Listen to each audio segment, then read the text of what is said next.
सहारा।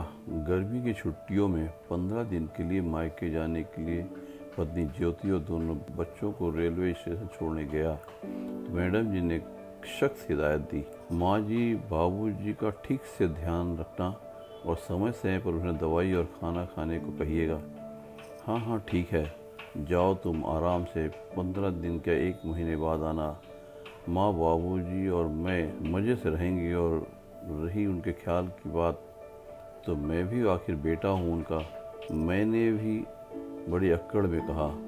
ज्योति मुस्कुराते हुए ट्रेन में बैठ गई। कुछ देर में ही ट्रेन चल दी। उन्हें छोड़कर घर लौटते वक्त सुबह के 8-10 ही हुए थे तो सोचा बाहर से ही कचौरी समोसा ले चलूं ताकि माँ को नाश्ता ना बनाना पड़े। घर पहुंचा तो माँ ने कहा, तुझे नहीं पता क्या, हमने तला गला खाना पिछले 8 महीनों से बंद कर दिया है। वैसे तुझे पता भी कैसे होगा, तू कौन सा घर में रहता है। आखिरकार दोनों ने फिर दूध ब्रेड का ही नाश्ता कर लिया।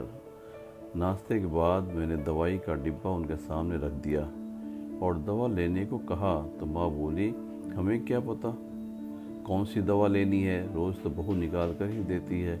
मैंने ज्योति को फ़ोन लगाकर दवाई पूछी और उन्हें निकाल कर खिलाई। इसी तरह ज्योति के जाने के बाद मुझे उसे अनगिनत बार फ़ोन लगाना पड़ा, कौन सी चीज़ कहाँ रखी है, माँ बाबूजी को क्या पसंद है क्या नहीं, अब कौन सी दवाई देनी है। रोज़ माँ बाबूजी को बहू बच्चों से दिन में 2 या 3 बार बात करवाना। गिन गिन कर दिन काट रहे थे दोनों। सच कहूँ तो माँ बाबूजी के चेहरे मुरझा गए थे और उनके बुढ़ापे की लाठी किसी ने छीन ली हो। बात बात पर झुंझलाना और चिड़चिड़ापन बढ़ गया था उनका। मैं खुद अपने आप को बेबस महसूस करने लगा। मुझसे उन दोनों का अकेलापन देखा नहीं जा रहा था।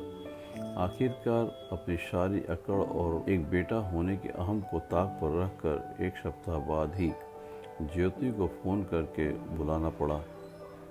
और जब ज्योति और बच्चे वापस घर आए तो दोनों के चेहरे की मुस्कुराहट और खुशी देखने लायक थी, जैसे पतझड़ के बाद किसी सूख चुके वृक्ष की शाख पर हरी पत्तियां खिल चुकी हो। और ऐसा हो भी क्यों नहीं, आखिर उनके परिवार को अपने कर्मों से रोशन करने वाली उनकी ज्योति जो आ गई थी।